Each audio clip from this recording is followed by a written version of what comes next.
Dahil po sa hirap ng buhay, marami sa mga kababayan natin ang patuloy pa ring tumatangkilik sa mga local healer o yung mga manggagamot sa mga baryo.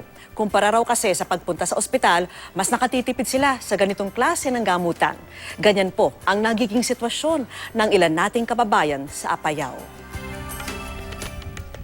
Dito sa bayan ng Coner sa Apayao, nakatira si Aling Derlina. Naabutan namin siyang abala sa pag-aayos ng kanyang mga langis. Si Aling Derlina, kilalang manggagamot sa kanilang lugar. Nagsimula ako na gumamot yung patay yung ina ko.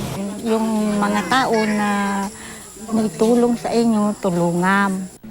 Pero pinapayuhan daw muna niya ang mga pumupunta na sa doktor muna magpatingin.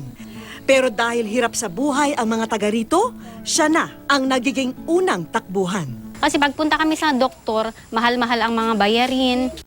Pero kapag si Aling Derlina raw ang nagkakasakit, Hindi ko mapapagaling yung sarili ko. meron siyang hypertension at iniinda rin ang bukol sa kanyang paa. Natatakot daw siyang magpa-opera dahil walang mag-aalaga sa kanyang asawang may sakit.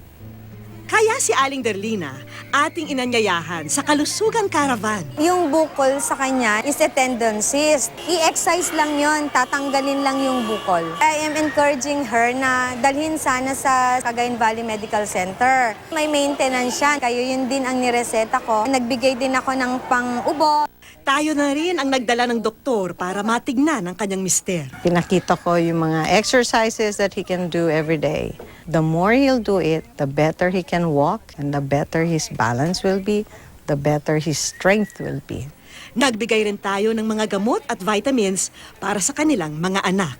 Maraming salamat po.